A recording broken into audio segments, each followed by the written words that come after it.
Hello all, మీకోసం మళ్ళీ ఒక కొత్త రెసిపీతో వచ్చేసా.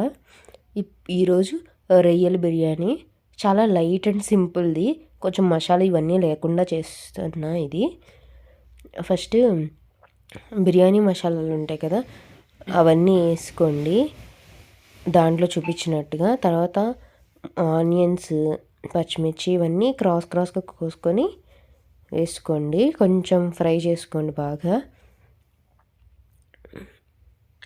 దాంట్లో అల్లం వెల్లుల్లిపాయ పేస్ట్ వేసుకోండి.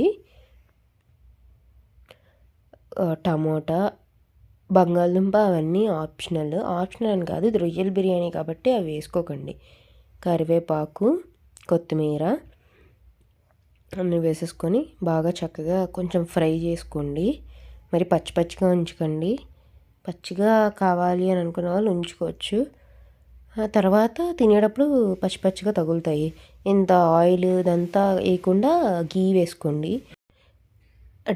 హెల్దీ డైట్ అన్న వాళ్ళు కొంచెం మరీ డీప్ ఫ్రై చేయకుండా కొంచెం పచ్చిగా ఉంచుకుంటే తినేటప్పుడు బాగుంటుంది మీకు, లైక్ జిమ్ ఎడిట్స్ అలాంటి వాళ్ళకి.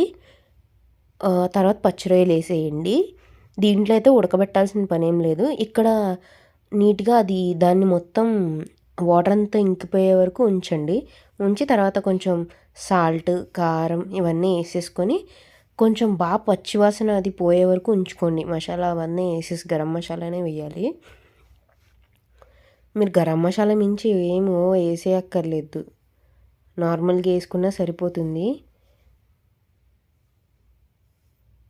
అదంతా మిక్స్ చేసేసుకుంటే నీట్గా మొత్తం బాగా కుక్ అవుతుంది. కుక్ అయిన దాంట్లో వాటర్ పోసేసుకోండి. వాటర్ పోసేసుకొని అది కొంచెం బాగా మరిగించండి.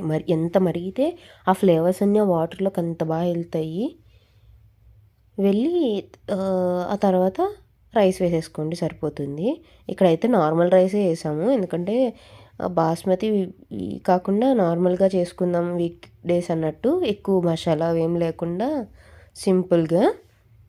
ఎందుకంటే ఆల్రెడీ సైడ్ డిషెస్ చాలా ఉన్నాయి కదా అని ఈరోజు అంత స్పైసీనెస్ చేయలేదు.